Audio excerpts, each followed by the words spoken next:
we're going to start the event now. Thank you everyone for coming. I'm going to start with a quick introduction of Amit Chaudhuri. Because although I see lots of English students from my course, like in the crowd, I know you guys are familiar with Amit Chaudhuri. I'll just start with a few words for those of you who are not familiar. Amit Chaudhuri is a writer, literary critic, musician, professor of creative writing at Ashoka University, and he grew up in Bombay and did his English undergrad degree at UCL and did a PhD at Balliol, Oxford, writing on D.H. Lawrence, and then has written novels and essay collections such as Origins of Dislike, where he explores themes of the aesthetic of the quotidian, the inconsequential moment, and has also been described as an author whose languorous, elliptical, beautiful prose is impressively impossible to put in any category at all. By Rushdie, I believe. Mm-hmm. Yeah. And then he's also written the libretto for Ravi Shankar's opera, Sakanya, and also has numerous musical recordings, and is trained in classical Indian singing, and also has a project called This Is Not Fusion. Okay, so I hope that is a short, good introduction. So I'm going to start with the question, I'm going to start by asking you a question about education, because you've studied English literature in the UK, and you've taught writing and literature. So, and you've also written about the necessity of decolonizing British education. So, but not in the way they're going about it. Yeah, exactly. Yeah. Yes. So, I'd like to start with asking you about English literature as a category and whether it would be useful to think about a more global comparative literature as a category, because I know in the Oxford English Handbook they talk about wanting, it's Anglophone literature, not English, not just English literature, but the canon is still very much, the canon in the handbook of suggested authors is still very much American and British. So yeah, that would. So I mean that it's a complex set of questions, which I'm happy to try and respond to.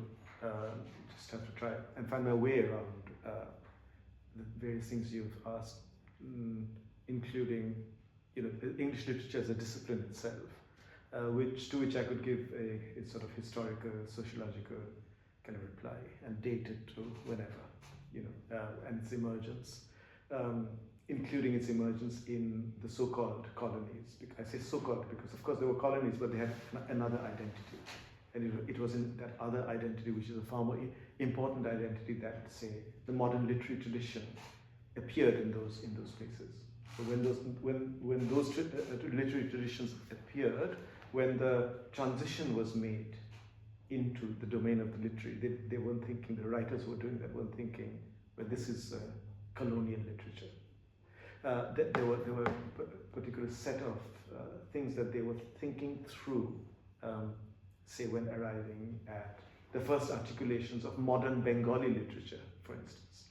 And the fact that these modernities and literatures were appearing in these languages, they couldn't be Indian literature. So they had this amazing opportunity to be freed of the national, not into some universal space, not into a space that was purely local either, because that local space was also very cosmopolitan. It was in that local space that cosmopolitanism happened. So you can't just say that this was some sort of local, sequestered space of, akin to, let's say, regional literatures of America, of the American South, for instance.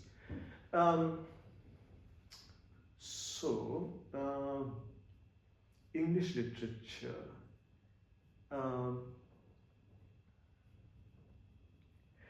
I mean, there are so many responses one can give to this question. I would say, for our purposes right now, rather than we can go back to the history, which I just did, and and talked about the emergence, let's say, of Bengali literature, around the same time that English literature is also emerging as a category. Although scholars are still studying Greek and Latin and the classics, English is gradually emerging into a category, although it still has to fight in the 19th century for prestige against languages like French. It doesn't have the same kind of prestige. And the word rude is used often to speak about a quality of Englishness that sometimes gets celebrated. So I'm just saying, when I'm contrasting Bengali and English literature, I'm not contrasting them to say that one happened before the other. Both are having to be argued for. Both are vernacular literatures. Then the trajectory of colonialism happens, and the mythology of English literature as being some sort of ancient or old default idea of literature emerges. For our purposes today, closer to our time, I would say that there's been a change in literary studies in that, coincidentally, from the time of globalization, say after the Berlin Wall falls, when capitalism becomes the one model by which we live and into which maybe many of you have been born. So when that happens, coincidentally, literary studies also begins to get completely professionalized, by which I mean only doctorates can teach English in universities. While somebody like me, I was taught at UCL and at Oxford. The tutors and supervisors from whom I got the most were actually misters. I mean, they weren't doctorates. And both of the people I'm thinking of, my final year tutor at UCL, the novelist and memoirist and critic Dan Jacobson, and the poet and biographer and critic John Stallworthy here in Oxford, who was my supervisor, and my temporary supervisor John Fuller, poet and novelist, they were all misters and they were all writers. So we're looking at a time when the literary hadn't bifurcated in institutions into creative writing departments and the professionalized sort of pursuit of literary studies. And I feel that something definitely, it's not nostalgia, something definitely has been lost with this professionalization and the way literature is thought of and studied and pursued in literature departments. Thank you. That links to my next question, which was going to be about how you yourself teach creative writing. And in a Guardian article, you wrote about tips for writing, and your tip is to disregard tips. Right. So, and then there were other things in that little sort of piece. Yeah. So how does that fit into your role as educator, and is education a good term to use with its? Or we had the conference for aesthetic education, but I was wondering whether emancipation would be a better term to use. Mm. Sort of intellectual freedom. But you can't have a course which is or a degree in intellectual freedom, and you can't call the process learning how to be intellectually free. This is something we learn or don't, but the tips included, I think one of the tips was give nothing centrality as a writer. The idea of the protagonist, the human protagonist in the realist novel is a kind of facet of the humanist worldview, and the novel carrying out or embodying or expressing that worldview. And there are novels which try to make space for detail in a way that is not illustrative of the central journey of the protagonist, but the realist novel introduces detail in a way that fills out the protagonist's life and informs us about them, about their social, milieu, etc., about their proclivities, about their, how they live their life, what interests them. But then there are novels where details are independent of the protagonist's journey. And for us to think of the realist novel in that way needs us to make a departure from the way we understand detail into a space where details are not playing the part of background or not playing an illustrative part in the central story, for the central story. They have their own veracity and space and life. And that immediately challenges the structure of the realist novel. So that was, I just wanted to clarify that was the, not a tip, but that was something I did point out in that thing. By which time now I've forgotten what your question was. So, writing tips. Would you refrain from giving writing So you were tips? asked about education. Yeah. About how you teach creative writing. Yeah. So I teach creative writing, firstly at Ashoka University. I hardly teach creative writing. I'm in the creative writing department. That's how I went into Ashoka University. But I teach a course in literature. It's called Is There a Modern Indian Literature? And it's been audited by people from this place as well. So what I'm saying is that it's a course taught to Ashoka students in the classroom, but it's also available for auditing online. I don't know if you ever audited. Yeah, I've done it twice. Yeah, right. So there is someone in this room actually whom I'm meeting for the first time, who has audited. We haven't actually met even for the first time properly offline. But you've audited 2 of those courses, and you're now in my creative writing workshop. So I do teach an 8-day creative writing workshop, which is a kind of legacy of something I used to do for the University of East Anglia. So yes, I do teach creative writing, but I mainly teach literature. And I teach literature in a way that I hope is somewhat different from the way it's taught by the literature professors in the literature department. But it is cross-listed by the literature department. How do I teach creative writing? The model that the creative writing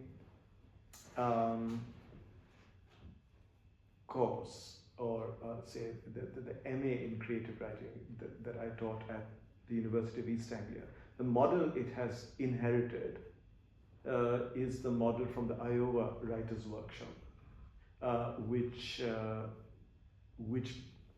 basically spawned this whole phenomenon.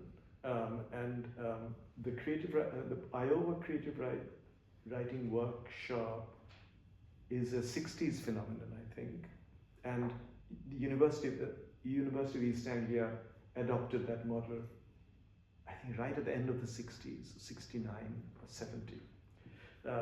And it was, the people who put that into place were Malcolm Bradbury and Angela Carter.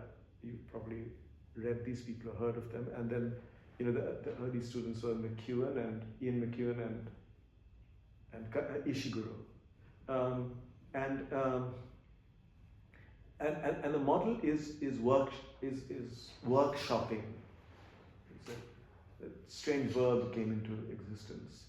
And workshopping refers to, sharing. So you probably already know this, but you're sharing your writing and you're getting feedback on that writing from others. And then next week somebody else, another set of people will share their writing and get feedback. And that feedback is meant to make you more aware of your craft, as they call it, make you a better craftsman. And now, this is the way when I joined UEA and began to teach this workshop, the MA workshop, this is the way I did it, because this is the way I was told it was done. And I made minimal comments, I kept shut. And then after two years, I thought there are a lot of critical and critical hyphen historical questions arising from what we are doing. And instead of people taking separate classes on modernism or whatever, let those questions emerge from our discussions about a certain person's work. So I began to introduce a fair amount of critical thought into the workshop, which went beyond craft and went into what the basis of craft might be, or the way we think about writing, literature, what is craft, and also why we sort of want to take out an adjective or keep it or whatever. So it became for me more of a sort of combination of the Iowa style workshopping as well as a sharing of ideas about the literary history, about the history of ideas to do with literature. So do you, when you write yourself, in your writing process, do you have this, like in your editing process, to make a piece ready for publishing? Do you have the idea of it being complete in mind? Because I think in an interview you said that you resisted the notion of completeness. You don't. Mm-hmm. But what about in your writing process? And yeah. Sure. So when I mean this is true of modernism, generally speaking, that you encounter the fragmentary in modernist texts, right? In a way that you don't, let's say, in 19th century writing. There's suddenly a fragmentation taking place. But the fragmentation is not a sign of unevenness, which is a different problem. Unevenness means, well, he was writing so well here and then he's writing so badly over there. That's unevenness.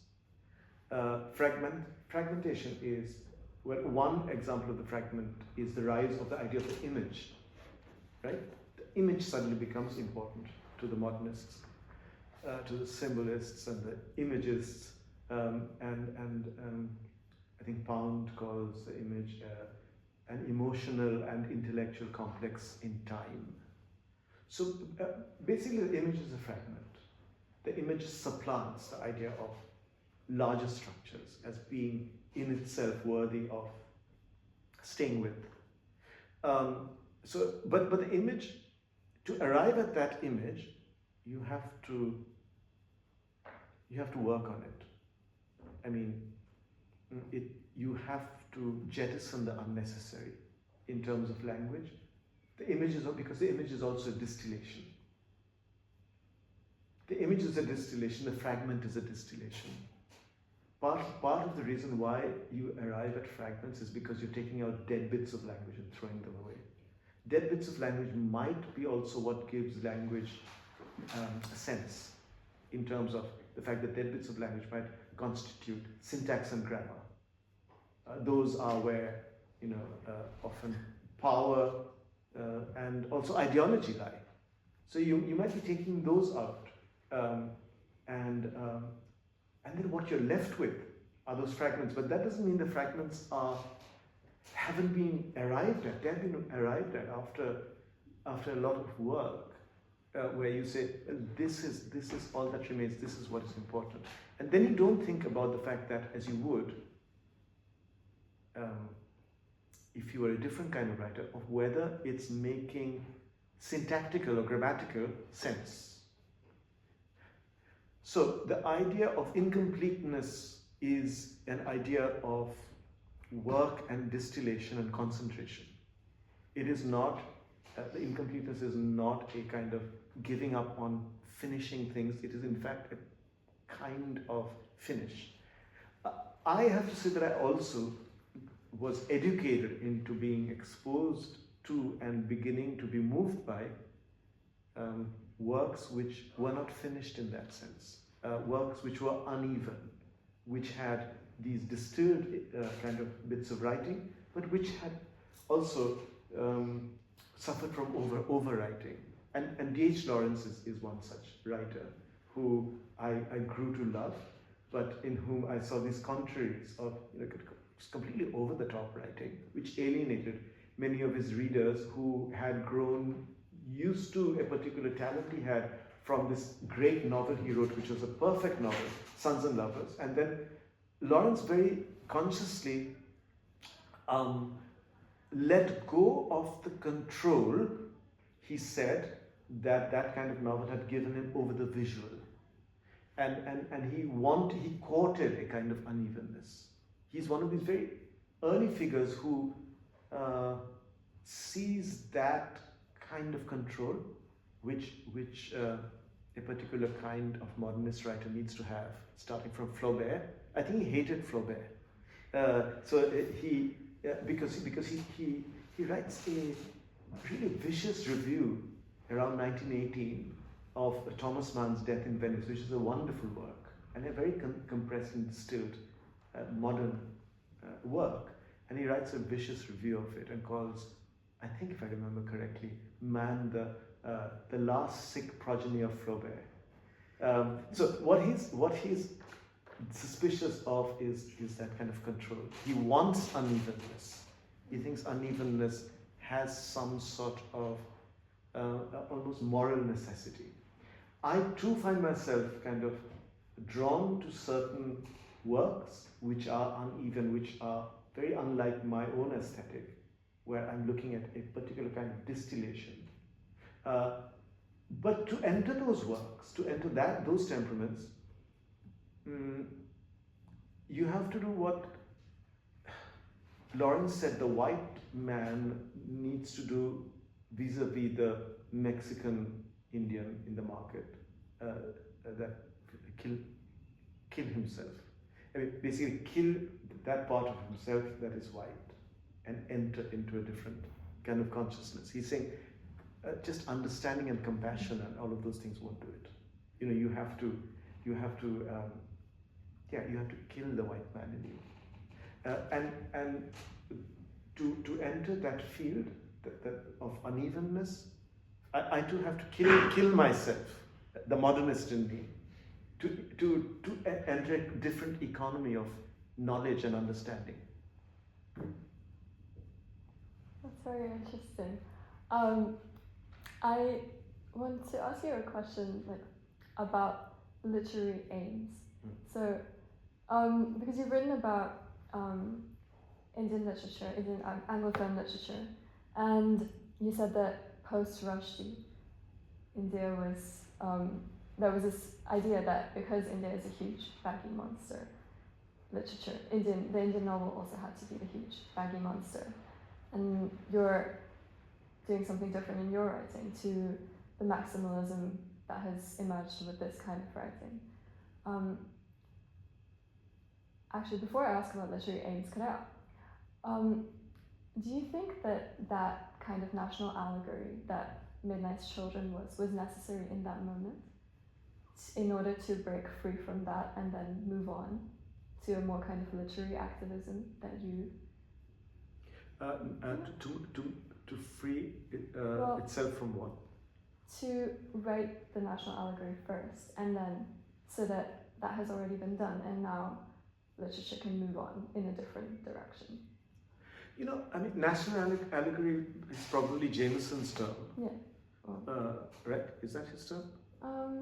Yeah. And then, and you're resisting that term. And also it's possible that Midnight's Children could have been read in a different context and not as a national allegory. Yeah, it could have been read as a more surrealistic work or something that owed equally to Gunter Grass and to Buñuel and to Spike Milligan, because Spike Milligan wrote a book called My Part in Hitler's Downfall. So in a sense he handcuffed his narrator to history, just as Rushdie says. Rushdie's narrator is doing Midnight's Children. He's handcuffed to history because his life is coterminous with the nations. He was born in 1947, just as the Indian nation was. and Spike Milligan handcuffs his narrator to history because his narrator played a part in Hitler's downfall. So these could be new contexts for thinking about Midnight Children rather than national allegory. National allegory itself could be located elsewhere outside of, outside of this very serious endeavor of representation, representing the nation in some way,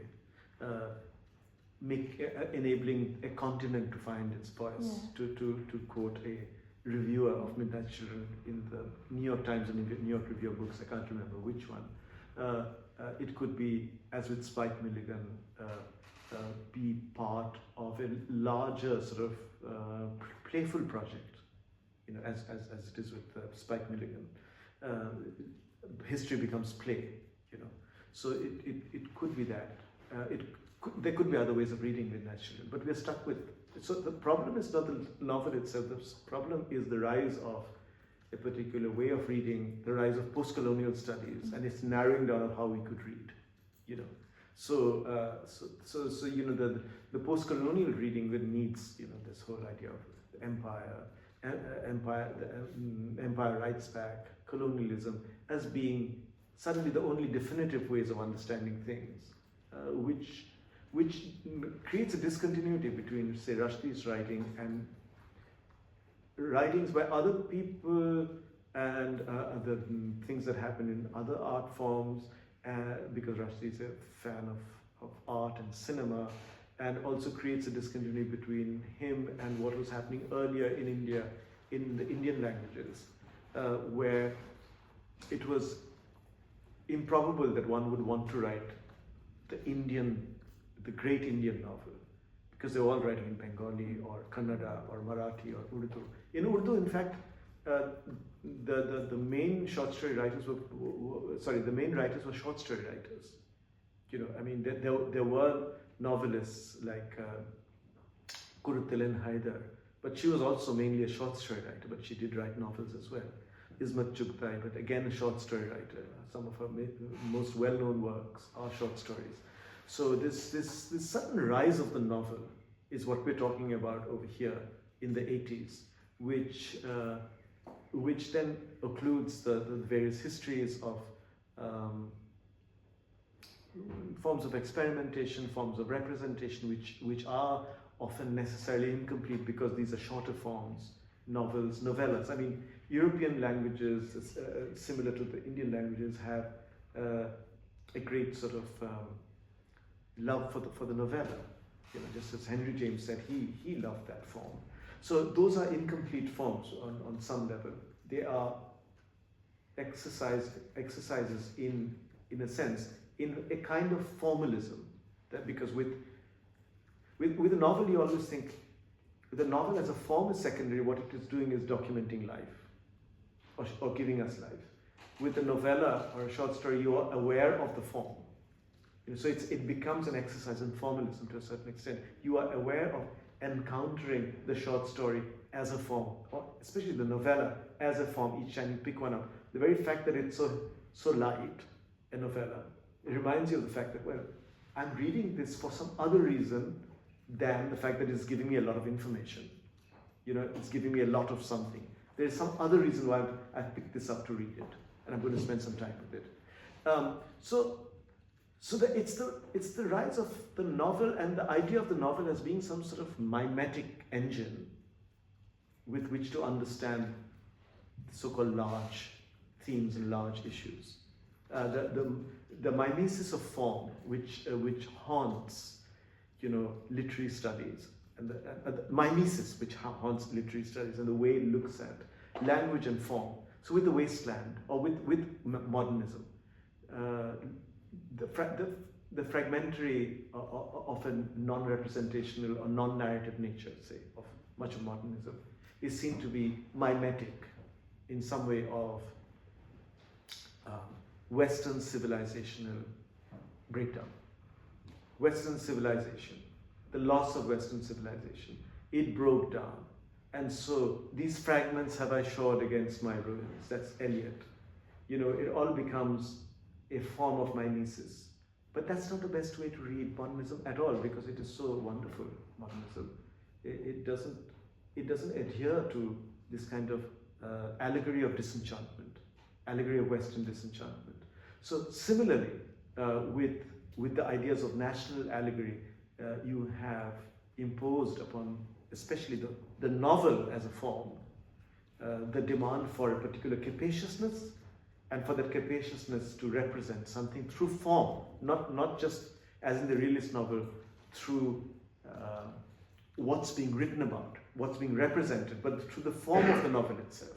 That it somehow, the novel as a form is, as you said, a huge baggy monster capable of representing these polyphonous traditions, like India's apparently polyphonous tradition. I don't know why it's any more polyphonic or polyphonous than anywhere else. No idea. Because there have been some of the most persuasively economical literary sort of artifacts have been produced in India. Miniatures in art, etc., etc. India is not just about epic, but at that time, from the early 80s onwards into the 90s, it seemed that India was going to be only a shorthand for a particular idea of the epic, of storytelling, orality, that kind of thing. But India has had this epic tradition. It has, but it's worthwhile remembering that the epic is not encountered in its entirety. The epic is encountered far more in episodes, in episodes in dance, and in episodes in theatre. There is a form in the south of India called Kudiyattam, where this I only lately got to know, where the performer actually says we are not interested in the entirety of the epic.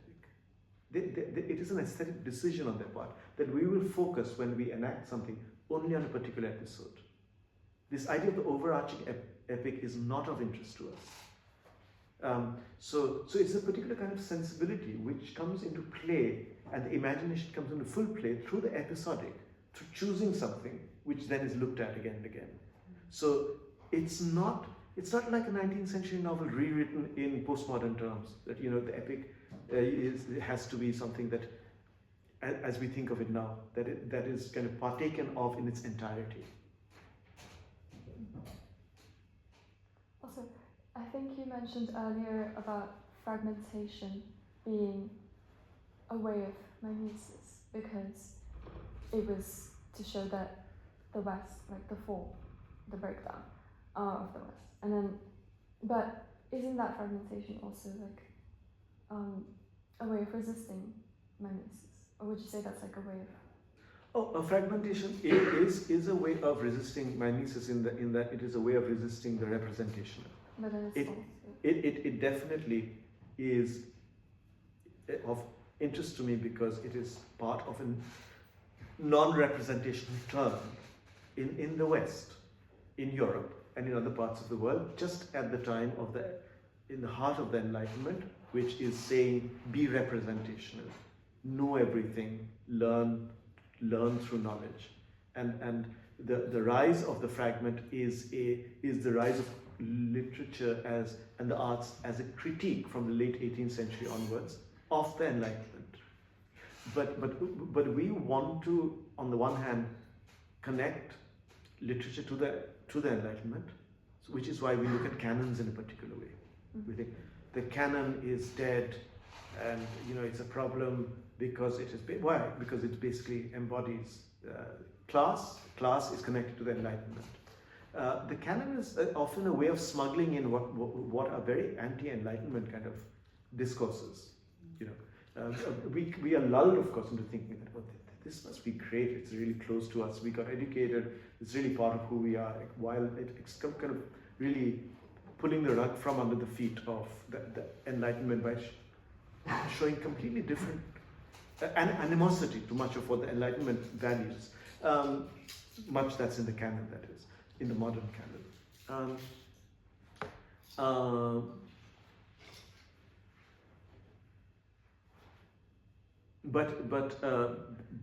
I think but I think the rise of fragmentation is a great thing. It shows us how again, as I said with Kudiyatam, it shows us how the larger structure is fine. It's there. It's not the one. It's not what you need to privilege over what you take from it in terms of a fragment. But the mimetic readings are so pervasive in the post-Enlightenment mind and in the West that fragmentation gets read mimetically. And when I say gets read mimetically, it becomes a form of formal mimesis of this thing, the loss of Western civilization. The Weberian sort of discourse of disenchantment, that industrialization happened, modernity happened, man grew alienated, that's early Marx, and disenchanted. And then we have all this fragmentary stuff, and then we have non-representational paintings where there are no men or women. They're just kind of weird colors which you can you put the painting upside down, it looks just the same. And this is supposed to be then an expression of civilizational trauma. That's the mimetic reading. My reading is that these are expressions of liberation. This is why they are so delightful, why modernism is such a delighting discourse and buoyant and full of energy and meaning, but meaning where you'd not expect to find meaning. And this happens because of an intercultural moment in the late 18th century where this part of the world and the Enlightenment comes into contact with non-representational cultures, with ways of thinking about the non-representational. And that contact with the non-representational through these other cultures really animates the artists. By artists, I don't mean just painters, but the writers, the musicians, the composers, and the artists. They are transformed by this contact, and this is from where this new discourse emerges to do with the fragment, the image, all forms of seemingly truncated utterance, which is also meaningful and often enlivening and joyous utterance. I wanted to ask you about, because I think you often, well, for example, literary activism and the way you use that term is different from what one would imagine it to be, right. And like resisting traditional definitions of terms. Yeah. And like the possible contradictions that emerge on like the surface level, but also the resistance to the necessity of resolving contradictions. Is that a theme that you think about? Surface contradictions and? Well, I was thinking a bit about the impersonal and personal. And I was going to ask you to do a reading actually of Afternoon Run, Right. one of your works. Sure. So I of course I haven't read your essay on the impersonal because it's not published yet. Yeah. But I was interested in, I think for me or students, readers of your work, I think this personally is my favorite of your works because I see so much of, it's set in Oxford, it's so precise, the descriptions are almost exactly as though I'm experiencing them myself. And so there's this personal element that emerges, which is at the same time, would you say that's at the same time impersonal? And yeah. I would say that autobiography, or what is now called autofiction, where the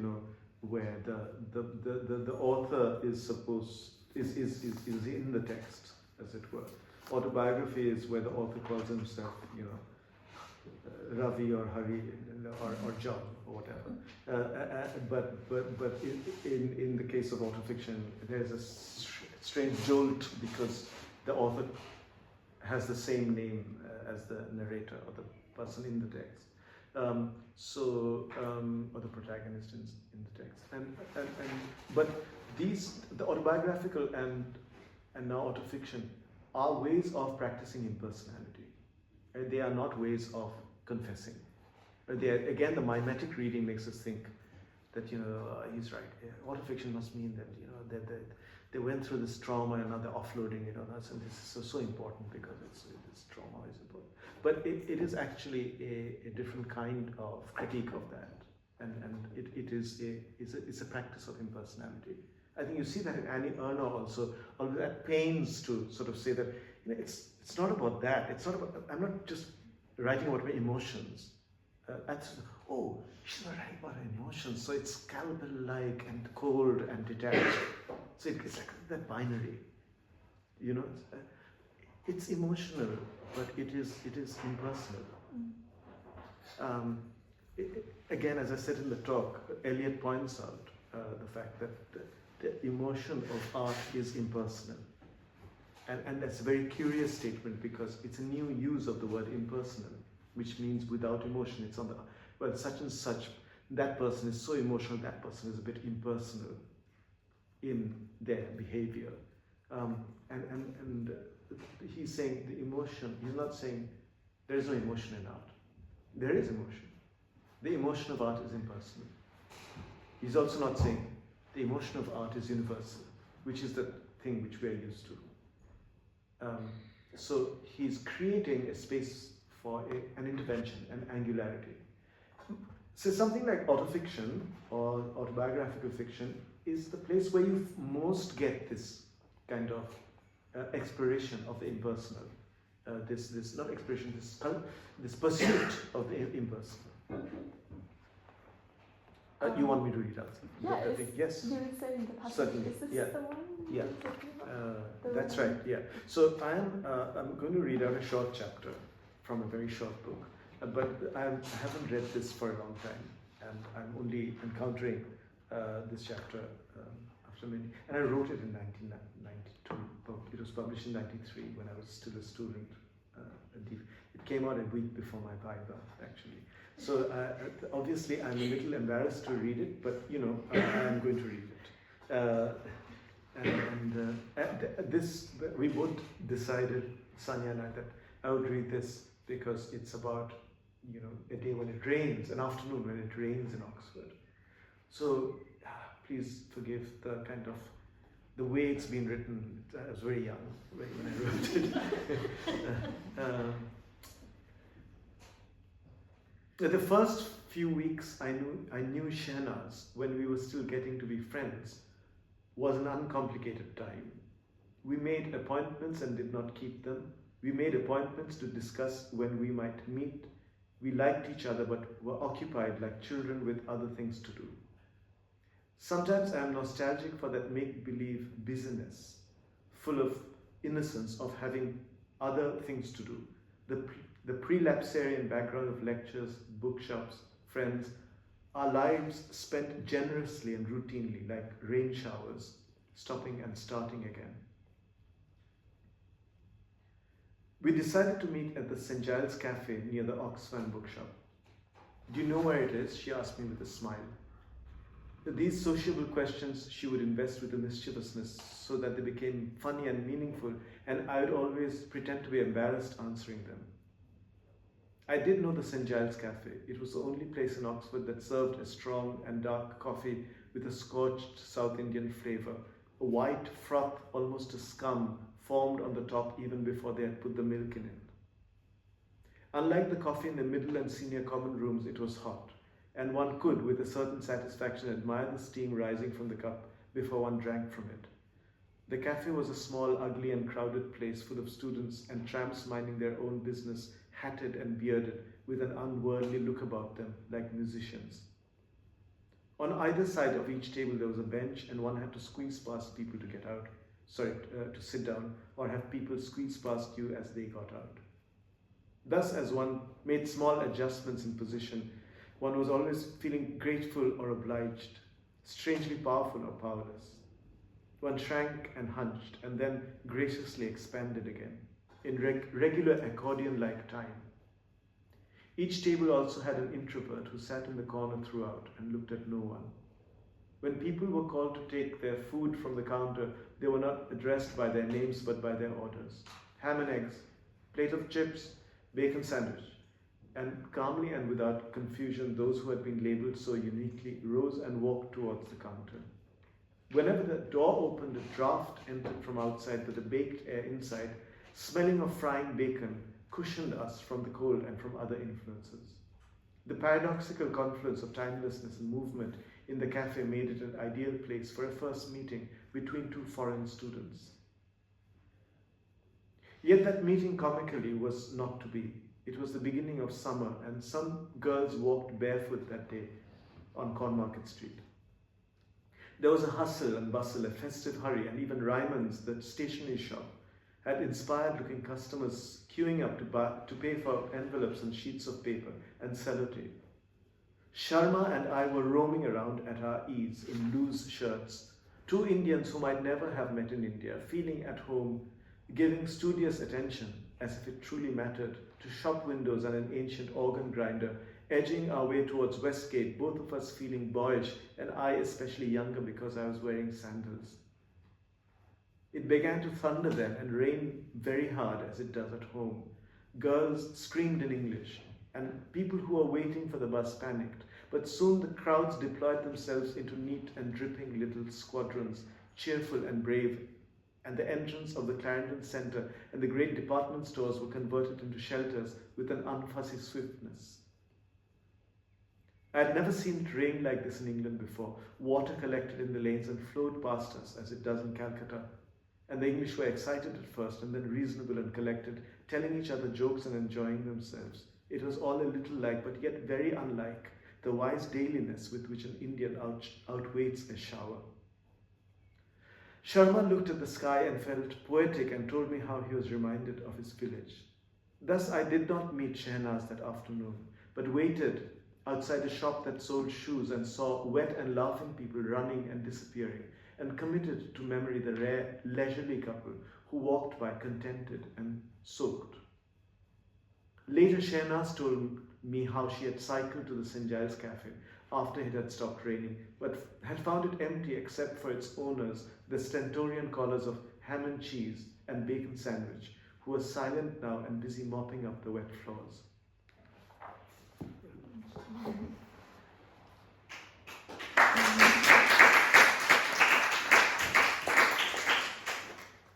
So would you say an appreciation of that as an Oxford student, like currently all of us in this room, would that be a personal or impersonal appreciation? Or Impersonal. Really? Yeah. I mean, if it works, and remember it's 30 years ago. I mean, I know you recognize some of the places. Yeah. The St. Giles Cafe doesn't exist anymore. It hasn't existed for a long time. It's now the place where this place called Ramen Culture is. Oh, okay. They probably doesn't know what's that. Yeah. So you know, yeah, you can't write something and hope it works because the people reading it recognize the things you're writing about. It doesn't work like that.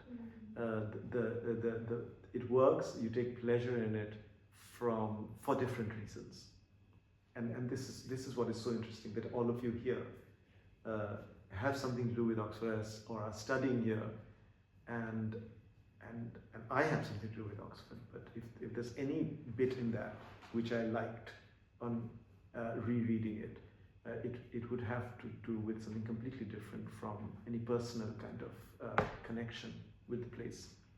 So the personal element here just is a coincidence, kind of. The personal element is the element to do with the fact that there has to be a person to experience the world, to be aware of the world again.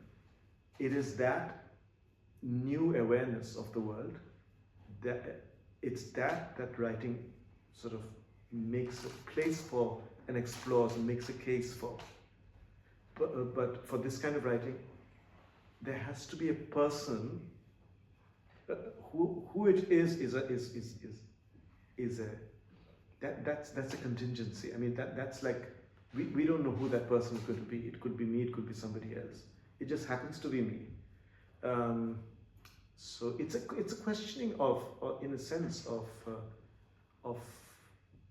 who we are, of identity, and a kind of acknowledgement of the fact that it's just a coincidence that we happen to be here. Somebody has to be here in order to become aware again. Becoming aware again, the poet Jibanananda Das says, is the only reason for return. Because otherwise it's such a horrible thing, coming to life. And he says, why on earth would I come back? It's to become aware in a new way of something again. He says that's the only justification. So there has to be a self there. It's a coincidence that it's, the name is Amit Chaudhuri or whoever. This person isn't even named in the novel. Yeah. Okay. Does anyone have any questions? Okay. We talk quite a lot about Eliot and personality. From my reading of Eliot, I understand that his notion of artistic impersonality is, the end to which that works is one of that's quite historically redemptive, and is you can't divorce it from quite a specific notion of canonicity, artistic canonicity. Is the impersonality you're talking about in regards to autofiction and your own work, is that the same personality, or are you questioning that definition a bit? So can you just expand a bit more about what you mean by Eliot and... Yeah, so what I was referring is the metaphysical poet and the individual talent. He regards artistic impersonality as like a purging of the self in order to tap into a wide tradition of emotions that are not merely individual, because that which is living can only die. But his condition is that people have become preoccupied with the worldly, with the immediate, with the quotidian, and therein art has become too personal. And we turned our back on this great tradition, which he actually believes to be largely classical. He says that there isn't a single classic written in English. And I was just wondering if that's something you're interested in or differ from in any way. So, I'm trying to think. I mean, my understanding of those essays by Eliot, like Tradition and the Individual Talent, and the Metaphysical Poets, which is also a remarkable essay, but Individual Talent is from 1919, I think. So, is that these are early Eliot,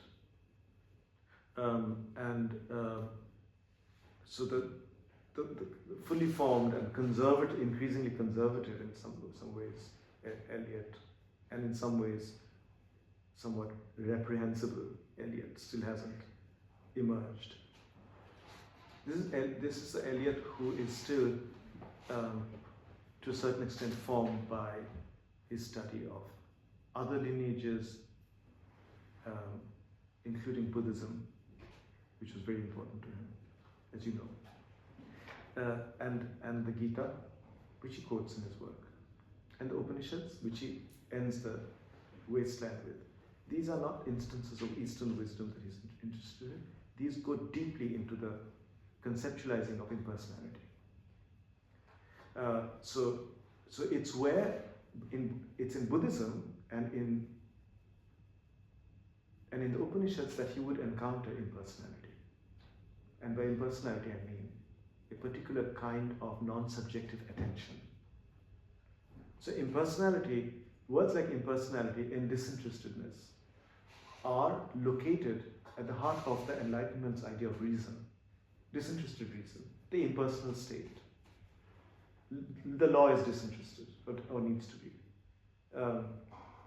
So it's a legal idea. It's an idea of impartiality, objectivity, and it therefore also goes to the way we think of science and how it's different from, say, art. We think of art as being emotional and subjective. I mean, we could think of art as being emotional and subjective, and say science to be the domain of the objective. However much we might have left these binaries behind, they're still with us today. They still pervade the way we think, which is why so much writing, academic writing in the humanities, as it gets professionalized, strives to be in a way more scientific. So now Eliot at this point wants to leave these binaries behind, and he's been exposed to texts and cultures where these debates have taken place. So I'm not saying the Upanishads or Buddhism represent Indian culture, for instance. These are interventions within Indian culture. They are arguments against something that happened at that point of time. They're extremely interesting and pointed interventions. And their interventions in their time also have to do with the fact that let's leave God and man to one side. Let's look at this important thing, which is non-subjective attention. Non-subjective attention is what then plays out in another domain in the aesthetic also very early on. So if you're looking now at the 7th century BC to 2nd century in the Common Era, we are also looking, overlapping with that period, at the concept of rasa, which means juice or flavor, which is an aesthetic idea, which is articulated as an idea of the impersonal. It's a very early articulation of the impersonal where the 8 rasas are identified. They all have the names of emotions: pity, laughter, wonder, disgust, fear. These emotions are rasas. The moment they become rasas, they become aesthetic emotions, and they can be savored. So unlike emotions, which cannot be savored but which we experience, and if we experience disgust, we don't savor disgust, we feel disgusted. With disgust as a rasa in theatre, says Bharat in the 2nd century BC, you savor disgust. So it's a proposal that says that a kind of impersonality is taking place in our experience of aesthetic emotion. A kind of distancing is taking place. Savoring also means pleasure, right? So what within the Enlightenment binary could not come together, that is disinterestedness and pleasure, are coming together over here. And this is repeated later by Kant in his idea of disinterested pleasure being what's operating in the way we respond to beauty.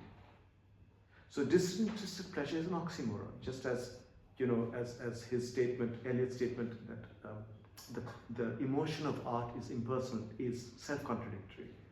Now, the critique of the self, like he says, poets have no personality. It's you. If anything, you want to escape. Of course, only if you do have a personality, do you want to escape from it. But when you are writing a poem, it's not your personality that you're trying to put across. If anything, it's an escape from personality. And then he attacks also.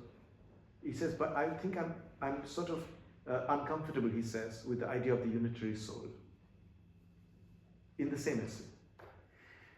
So he is over there tapping into the intellectual lineages that interventions like Buddhism and the Upanishads constitute. Buddhism especially is overt in its attack on the idea of a unitary self. There is no self, it says. So these are radical moments in allowing these writers to rethink what the arts, what's happening in the arts. So I find it of great interest because I'm an inheritor of these shifts and these ways of thinking that go right back, but it's not an unbroken lineage. Because these arguments that say, put the personal to one side, but don't think about the non-personal as being some sort of transcendental space. It is a form of attention. These have been subterranean movements. They have been radical ways of rethinking the self as a place that can be supplanted at certain times by attention. So I see myself as an inheritor of this idea of attention as being a different kind of thought from the way we usually understand thought. And in that, I'm deeply interested in what has happened to Eliot. But he's not read like that. He should be. We don't read him like that because we are now much further away from his time and therefore much further away from his intellectual provenances than we are with a kind of ready-made idea of which lineage and which culture and history he belongs to.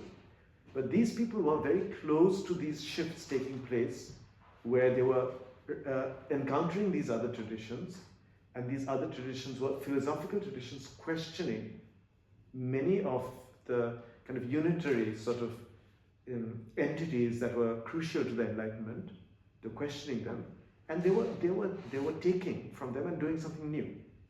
And they were very immediate. These problems were very immediate for them. For us now, we've just erased that particular kind of encounter. I think we might not have so much time left, but I think we can do a few more questions. But if anyone needs to leave, the time technically is like 6:10, but we also started a bit late, so. I'm happy to ask later. Oh, okay. But if anyone has more questions, I think. I can ask a question. Yeah. I'll take both the questions together. So, I'll try to make it quick. So it's only a couple of days ago that I read that Amit Chaudhuri, the essayist, he said that the ways Europeans have written their own history is different from the ways Indians have, in the sense that India is a nation of storytelling and also a nation of the Upanishads, of the novel. But as you said, like European literature and Indian literature has a great love for novels. And I agree with the fact that, there's a need to move beyond empire writing back as the only definitive link to understand things. So where does the act of reading the novel, and not in the sense of writing history through it, or just empire writing back, feature in the middle of all of this? Does that make sense? And was there another question in the back? Oh yeah, but it was, you can answer that one first. I guess I was just curious, because there's been a lot of talk about like decolonizing how we teach English literature. How do you think we should correctly go about it? There's been a lot of talk about what's wrong, but how would you go rightly, do you reckon? Okay. So should I take the two questions together? Was there any other question? Then I can sort of just take that with these two, but if not, I'll just address these two questions. Okay. So,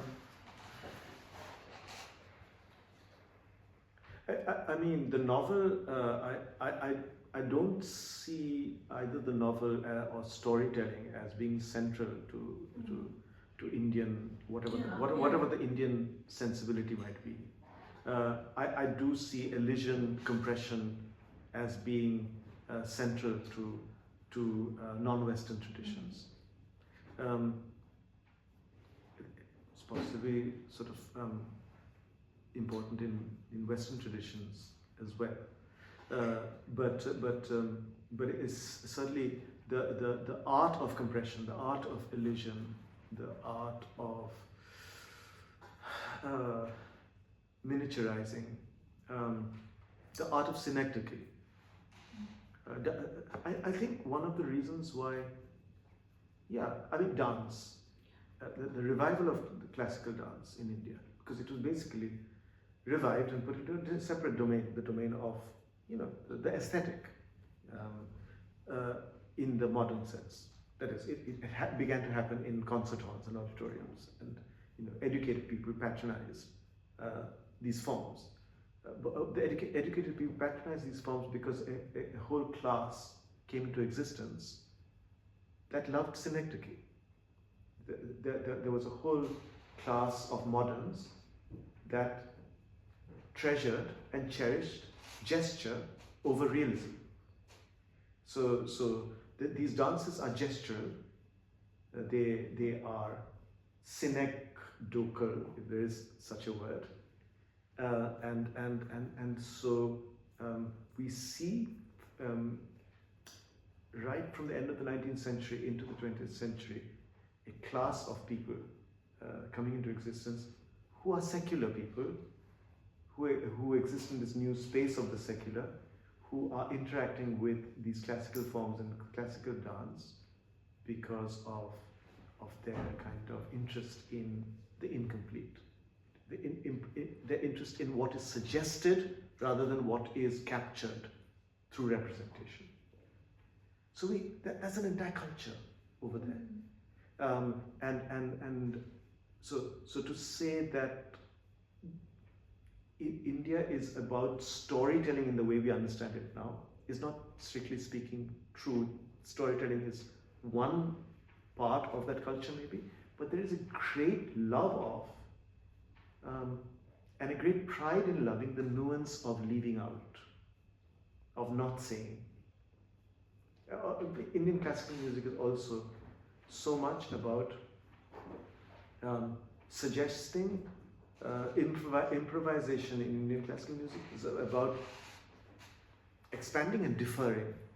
I'm sorry we don't have time to go into more detail about this, but basically improvisation is a form of deferral, is a form of eliding. I mean, you can see that from say jazz. Say it takes a standard and then it avoids playing you a straight version of it, right?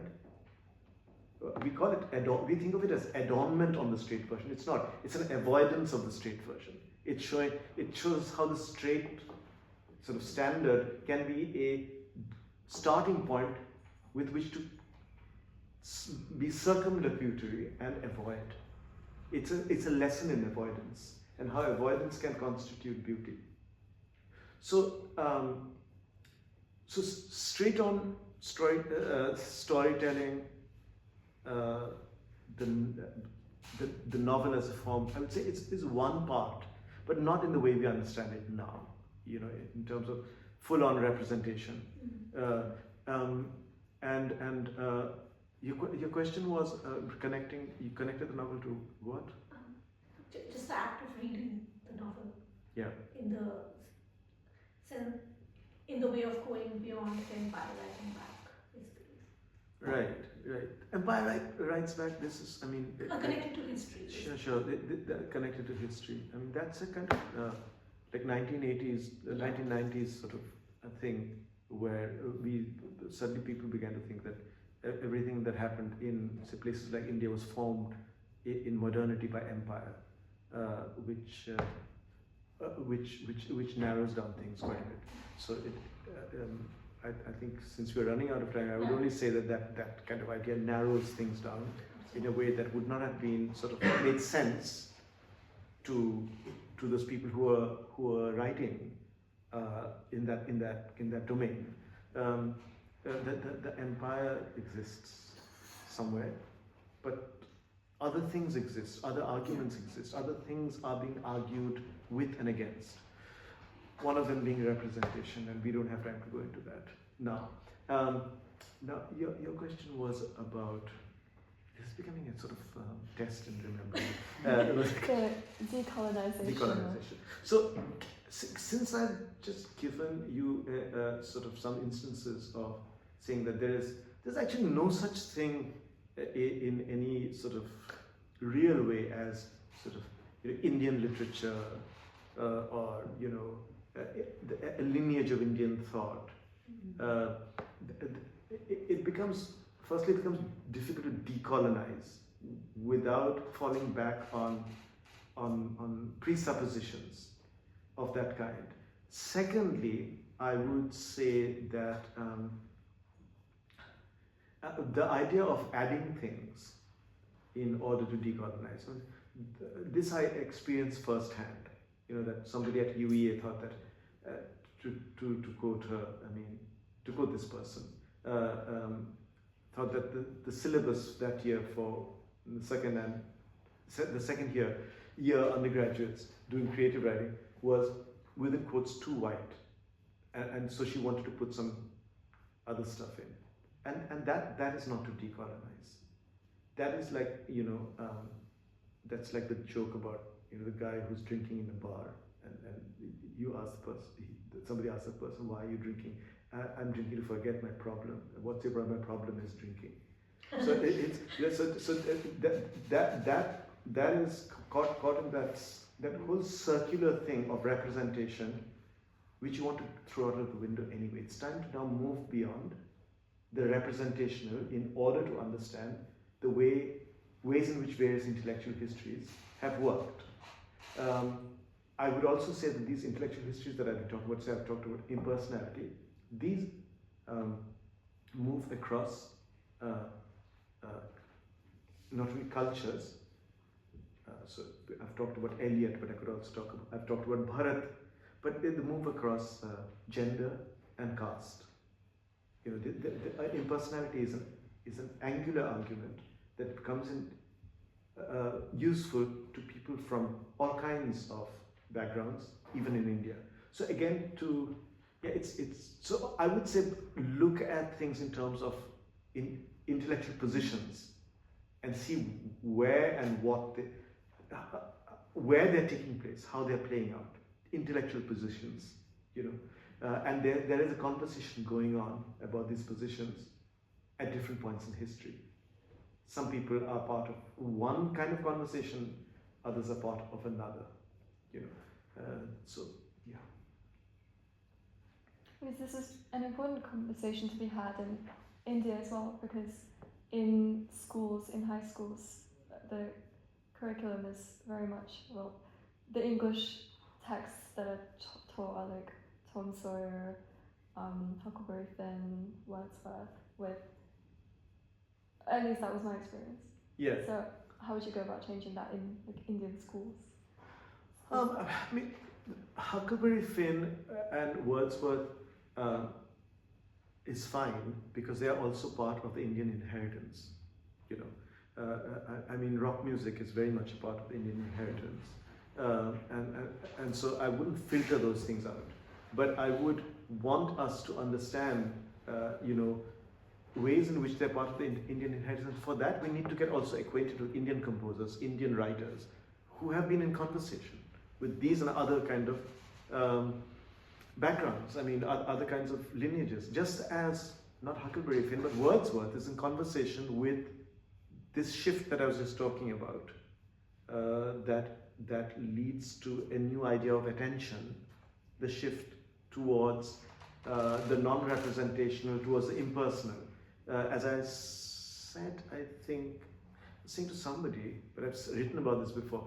For instance, that notorious poem which is called Daffodils in Anthologies. It has a line, oft when on my couch I lie in vacant or in pensive mood. Right? Am I quoting it correctly? Anyway, I think since you haven't protested or corrected me, this must be fine. So, vacant. That word is not going to be used in that way by a 17th century English poet. The word vacant is coming into play in a new way over here as a kind of concentration. Concentration is a word that Eliot uses to talk about what is happening during the making of a poem. In fact, he's correcting Wordsworth. He says, it's not emotion recollected in tranquility. It's not emotion, it's not recollection, because to recollection he ascribes a kind of intentionality. You recollect because it's an act of the will. So he says it's not recollection, it just happens. We don't know exactly how it happens. And it's not tranquility, it's concentration. And concentration is a form of attention. And concentration is a word he borrows from Charles Wilkins's Gita, which he has read. And Charles Wilkins's Gita uses that word concentration to talk about this particular kind of attention, which for which one of the words in say Sanskrit is dhyan. Dhyan is, dhyan can mean pay attention, do your work, do your homework, pay attention, etc.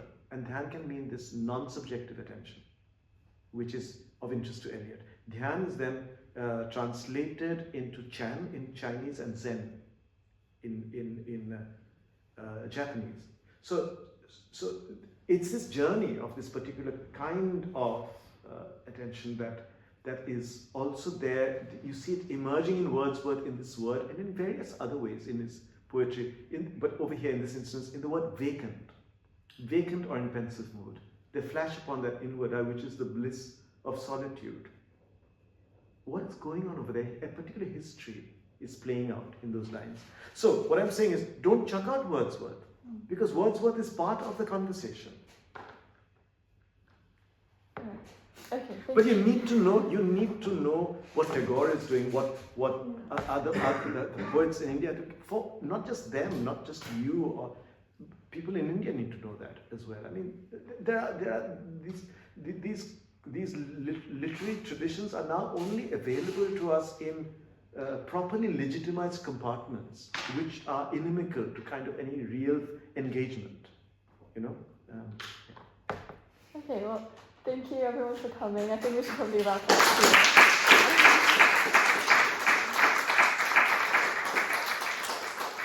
Thank you as well. If anyone wants to stay behind for questions.